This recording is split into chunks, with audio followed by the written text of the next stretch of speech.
Peter in Peru. Part 2, The Island of Knitting Men. Chapter 5, A New Plan.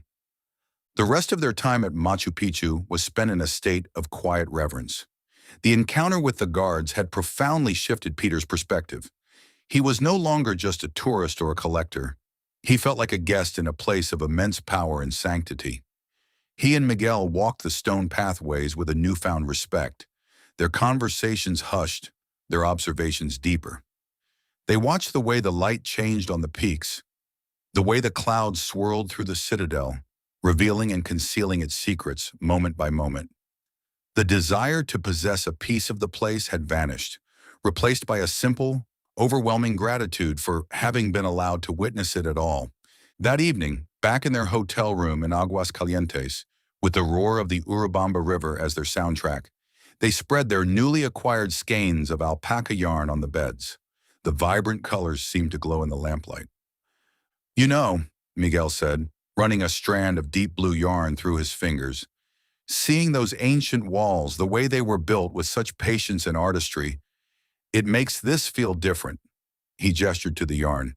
"This isn't just a craft. It's a connection to all of that, a tradition that has survived just as surely as those stones have." Peter nodded, picking up a skein of terracotta red. "It does. After today, I don't just want to see the great monuments. I want to understand the people who keep these traditions alive, the ones who are still weaving the threads of that ancient culture." Miguel's eyes lit up. A slow smile spread across his face. "I think I know just the place," he said, his voice dropping with a hint of excitement. "Have you ever heard of Taquile Island?" Peter shook his head. "It's an island in the middle of Lake Titicaca, the highest navigable lake in the world. It's famous for its textiles, which are considered so important they're protected by UNESCO. But here's the thing that makes it truly unique." Miguel leaned forward. "The men are the knitters." Peter was intrigued. "The men?" "The men," Miguel confirmed. "From the time they are little boys, they learn to knit. It's a fundamental part of their identity. They say a man's skill as a knitter is how he proves his worth, his intelligence, his diligence. They knit these incredible intricate hats called chulos. The knitting is so fine, so impossibly tight, that a well-made chulo can hold water." Peter's jaw dropped slightly. "Hold water? You're kidding?" "I am not. It's part of their courtship ritual. When a young man wants to marry, his potential father-in-law will test his chulo by filling it with water. If it doesn't leak, it proves he is a worthy, patient, and skilled husband. It's the ultimate test of a master knitter." The idea captivated Peter completely. It was the perfect intersection of his passions, a deep, living tradition of knitting, steeped in culture and history. "Miguel, that's incredible. We have to go." "I was hoping you'd say that," Miguel beamed. "It's a long journey from here. We'd have to get back to Cusco and then travel south to Puno, the city on the lake's shore. The train doesn't run every day and can take 10 hours. The best way is to hire a car and a driver. It's about a 7-hour drive through the Altiplano, the high plains. They call it the Route of the Sun. What do you say?" "I say, let's do it," Peter said without a moment's hesitation. The stones of Machu Picchu had been the history, but the knitting men of Taquile Island felt like the living, breathing soul of Peru he was searching for. Chapter 6, The Route of the Sun. 2 days later, they were in a comfortable van, leaving the red-tiled roofs of Cusco behind as they climbed onto the vast, open expanse of the Peruvian Altiplano. The drive along the Route of the Sun was a journey through a landscape that was both stark and breathtakingly beautiful. The road stretched for miles across a high-altitude plateau, a sea of golden grasses rippling in the wind under an immense, brilliant blue sky. Herds of llamas and alpacas grazed peacefully, their forms dotting the endless plains. Their driver, a cheerful man named Mateo, pointed out ruins and small villages as they drove, but it was the raw, untamed nature of the high plains that mesmerized Peter. About 4 hours into the drive, as they approached La Raya Pass, the highest point on their journey at over 14,000 feet, Mateo suddenly slowed the van and pulled to the side of the road. "Look," he whispered, pointing to a gentle slope a few hundred yards away. "Vicuñas." Peter and Miguel peered out the window. There, grazing gracefully, was a small herd of the most elegant creatures Peter had ever seen. They were smaller and more slender than llamas, with delicate features, enormous dark eyes, and coats the color of warm cinnamon and honey. They moved with a skittish, balletic grace, their heads lifting to test the wind. "They're beautiful," Peter breathed. "The royal animal of the Incas," Miguel said softly. "It was forbidden for anyone but royalty to wear their fleece. The penalty was death," Mateo chimed in. "They cannot be domesticated like alpacas. They are wild. To get their fleece, the communities must perform the chaku, the ancient ritual of herding them together with a human chain, shearing them gently, and then releasing them back into the wild. It can only be done every 2 or 3 years for each animal. And the yarn," Miguel continued, his voice full of a knitter's reverence, "it's the rarest, finest, and most expensive fiber in the world. The individual fibers are only 12 microns thick, finer than the best cashmere. It's so soft, they say it feels like knitting with a cloud." They watched the vicuñas for a long time, until the herd moved gracefully over a ridge and disappeared. Back in the van, the two friends were buzzing with the excitement of the sighting. The mythical fiber suddenly felt real, tangible. "All right, let's play a game," Peter said as they sped along the empty highway. "You find one perfect single skein of vicuña yarn, 100 grams. What do you make?" Miguel laughed. "One skein? That's a cruel question. It's like asking a chef what he'd make with a single truffle. With one skein, it would have to be something you could wear close to your skin to feel every bit of that softness. A cowl, I think. A simple, elegant cowl that I would wear on only the most special occasions." "Good answer," Peter said. "For me, a pair of fingerless gloves, so I could feel the warmth on my hands and still use them. I'd never take them off." "Okay, my turn," said Miguel. 3 skeins. What do you make with 3 skeins of vicuña?" 3 skeins. The luxury, Peter thought for a moment. A scarf. A long, beautiful, classic scarf. Something to wrap up in on a cold day and feel like Inca royalty. "I'd make a shawl for my wife," Miguel said, a soft look in his eyes. "A light, airy lace shawl. She deserves to wear a cloud." Their banter filled the van as the landscape flattened out, the mountains giving way to the vast, high-altitude basin that held Lake Titicaca. As dusk began to settle, they arrived in Puno. Mateo drove them to their hotel, the Sonesta Posadas del Inca, which sat right on the shore of the immense lake. The water stretched out to the horizon, a vast, steel-blue sheet under a pastel sky, so large it felt more like an ocean than a lake. That night, they ate in the hotel's restaurant, which had a spectacular view of the water. They feasted on the local specialty, trucha frita, trout pulled fresh from the lake, fried until the skin was perfectly crisp, served with potatoes and a simple salad. It was the most delicious fish Peter had ever tasted. They also shared a bowl of sopa de quinoa, a hearty, warming quinoa soup that was the perfect antidote to the chill of the high-altitude evening. As they ate, they looked out at the lights twinkling on the dark water, filled with anticipation for the next leg of their journey, the island of the knitting men. Chapter 7, the island of the knitting men. The next morning, they boarded a small motorboat that would take them across the vast, deep blue expanse of Lake Titicaca to Taquile Island. The air was crisp and the sun intense at this altitude, making the water sparkle as if it were strewn with diamonds. For the first hour, the journey was peaceful. The boat chugged along, leaving a white wake on the impossibly blue water, the distant shores of Puno shrinking behind them. Then, with a suddenness that was breathtaking, the weather turned. A wall of dark clouds raced across the sky, swallowing the sun and turning the sparkling blue water to a churning, angry gray. The wind picked up, whipping across the lake with a low moan. The boat, which had felt so sturdy moments before, was suddenly tossed about by the growing waves. A cold, hard rain began to fall, stinging their faces. Peter gripped the side of the boat, his knuckles white. The small vessel was lifted up on the crest of a wave, and then slammed down into the trough, sending a spray of icy water over the side. Miguel was huddled beside him, his face pale.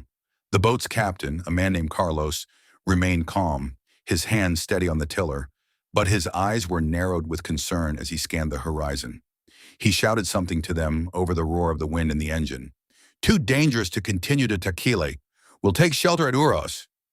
Through the sheets of rain, Peter saw them, a cluster of low, golden-brown islands that seemed to glow against the dark water. As they got closer, he realized they were made of reeds. They pulled up alongside one of the islands, and a man rushed out of a small, arched hut to help Carlos tie up the boat. Stepping from the rocking boat onto the island was one of the strangest sensations Peter had ever felt. The ground gave way under his feet with a soft, spongy bounce. It was like stepping onto a giant wet mattress. The entire island was woven from reeds, and it bobbed gently in the turbulent water. The man, whose name was Victor, ushered them into his home. Inside the small hut, it was dry and surprisingly warm, the thick reed walls blocking out the wind. The air smelled of dried reeds and damp earth. Victor's wife, Elena, greeted them with a shy smile and offered them steaming cups of coca tea. As they sipped the warm herbal drink, Victor explained, with Carlos translating, how the islands were made. He described cutting blocks of the buoyant totora roots, tying them together, and then layering them with fresh reeds, a process that had to be repeated every few weeks as the bottom layers rotted away. "The lake gives and the lake takes," Victor said with a simple shrug. "We are just borrowing this space." Peter looked at the layered floor, the woven walls, the arched roof. It was all textile, a form of architecture built not with stone or wood, but with fiber, layered and woven for strength, just like a piece of knitting.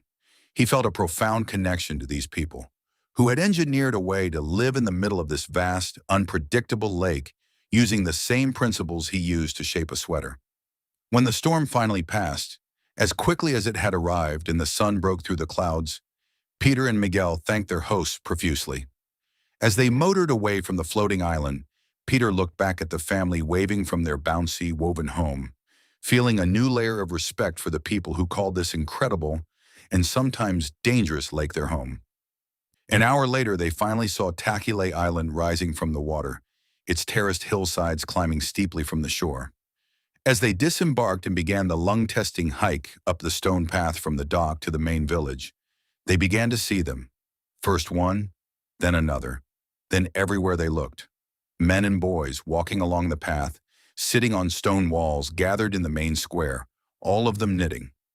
Young boys, barely older than 5 or 6, worked diligently on their first pure white cholos. Teenagers and young men walked and knitted without missing a beat, their needles clicking with a steady, practiced rhythm.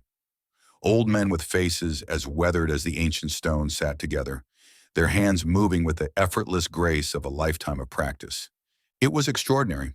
Peter and Miguel, 2 men who often felt like an anomaly for their passion in a world where knitting was seen as women's work, felt an immediate and profound sense of belonging.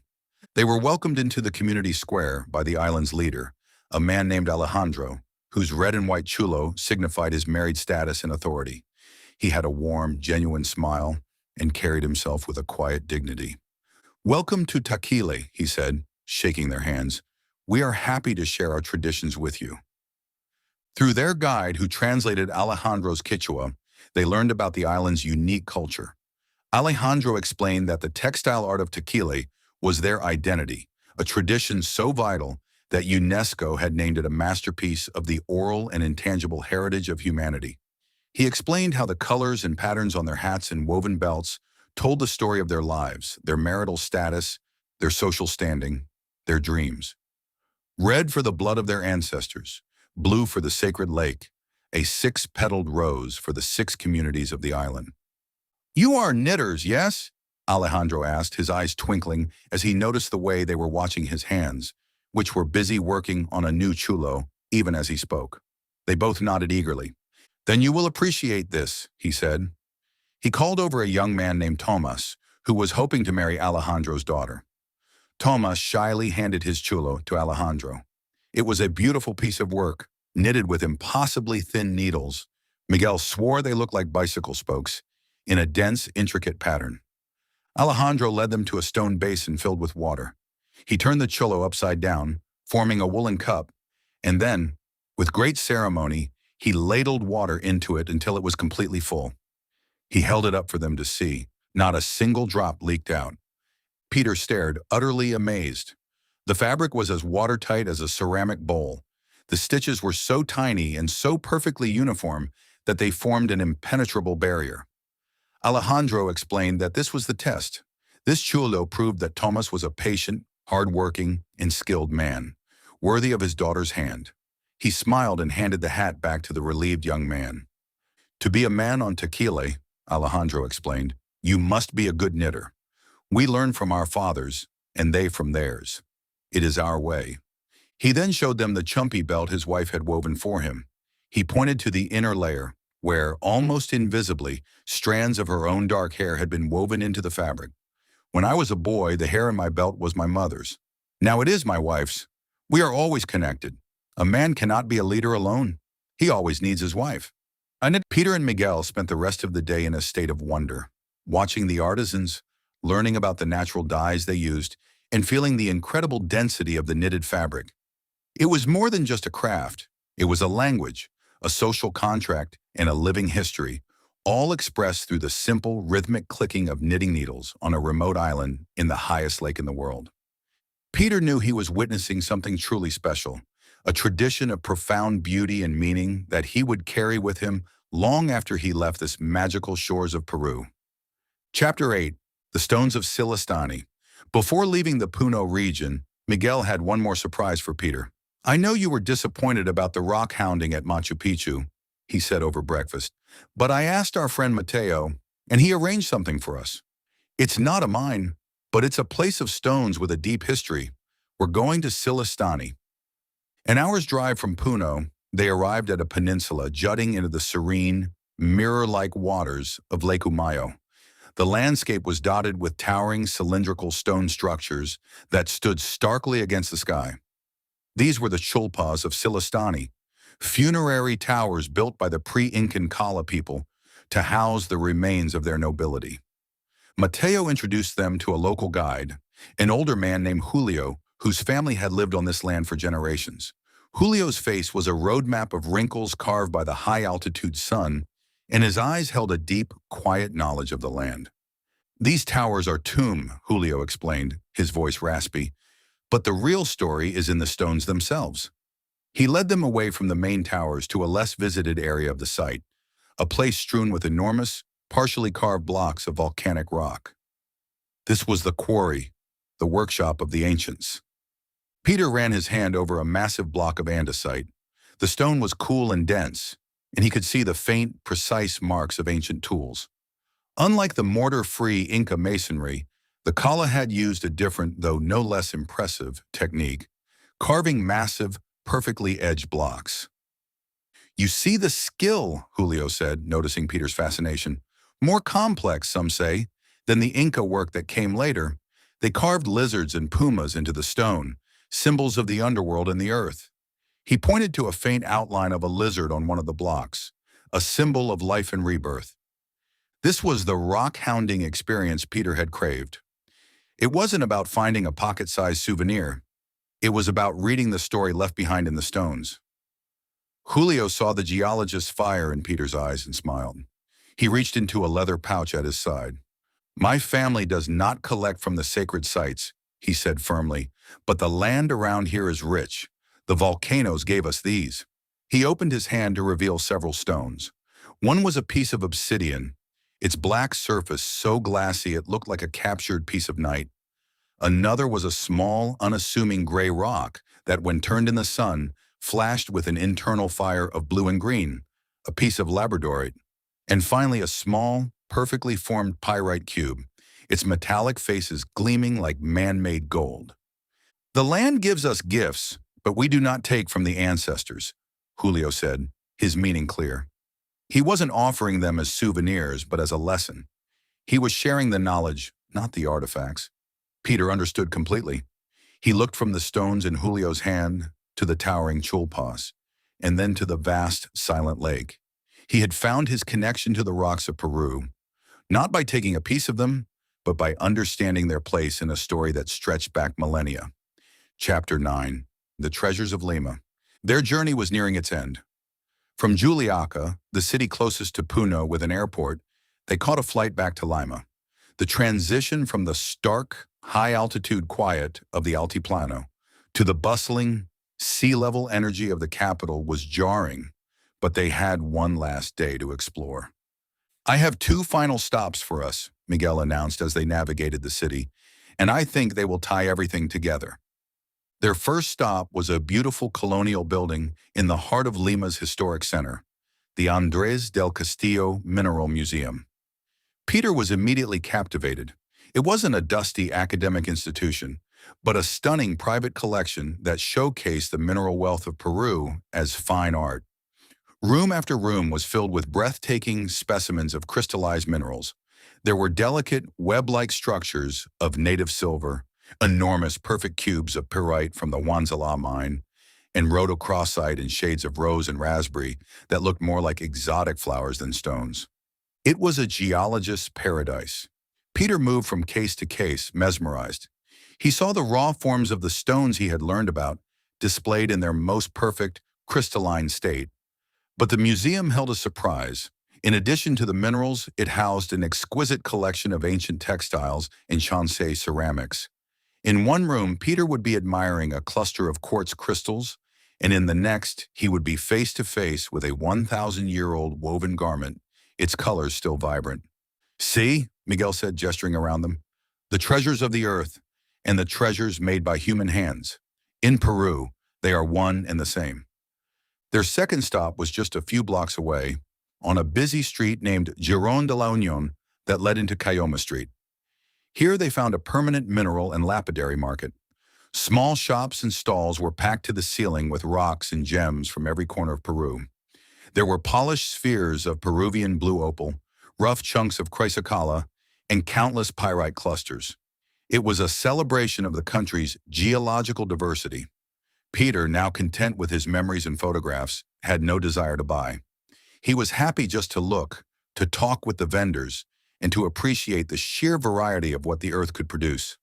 As they wandered through the nearby artisan markets, they found themselves surrounded by crafts of every kind. And there, amidst the pottery and painted gourds, they found a small stall where a woman was crocheting. She was making intricate dolls, their dresses blossoming into flowers when turned inside out. Her hands moved with a quick, practiced grace that reminded them of the men of Taquile. They bought a few small, beautifully crocheted alpaca figures, a final, tangible memory of the thread that had run through their entire journey. Chapter 10. The Woven Journey. Back home, the crisp autumn air felt foreign after the intensity of the Peruvian sun. Peter's studio was quiet. The skeins of yarn he had brought back sat on his work table, a vibrant splash of color against the familiar wood. The deep blue from Aguas Calientes, the terracotta red, the soft, natural tones of the alpaca from the market in Lima. He picked up a skein. It was more than just wool. It was a memory of a bustling market, the sound of a woman spinning on a drop spindle, the feel of the high-altitude air. He thought of Miguel, his friend and guide, who had opened his eyes not just to places, but to a way of seeing. He thought of Machu Picchu, of his initial misguided desire to possess a piece of it, and the humbling lesson he had learned about respect. The true treasure wasn't a stone in his pocket, but the image of the citadel in the morning mist, a testament to a civilization that understood the earth in a way he was only beginning to grasp. He thought of the drive across the Altiplano, the surreal sight of the wild vicuñas, and the conversation about what they would knit with the world's finest yarn. It was a knitter's fantasy, but it was rooted in a real tradition, a respect for an animal so sacred it was once reserved for kings. Most vividly, he remembered Taquile Island. The image of men walking, talking, and living with knitting needles in their hands was burned into his mind. He remembered Alejandro holding up the water-filled cholo, a perfect, beautiful, and functional piece of art that was also a testament to a man's character. He had gone to Peru to see stones, but he had found a culture where a simple knitted hat held the weight of a man's worth and the promise of a life together. Peter sat down at his work table, picked up his favorite pair of wooden needles, and cast on. He wasn't sure what he was going to make yet. It didn't matter. As the yarn began to loop and twist around the needles, he felt the rhythm of his journey flow through his hands. The click of the needles was the sound of stone being fitted against stone, the whisper of wind across the altiplano, the murmur of voices in a crowded market, and the steady, quiet dignity of a man knitting on an island in the sky. The journey was over, but the threads of Peru were now woven into the fabric of his own story, a story he would continue to knit for a long, long time. Thank you for joining us on The Creative Globe. Be sure to subscribe, like, and comment below to keep these stories coming. Whether you're a maker, an artist at heart, or simply someone who loves great storytelling, The Creative Globe offers adventures that inspire, delight, and expand your imagination. Listen, explore, create, only on The Creative Globe.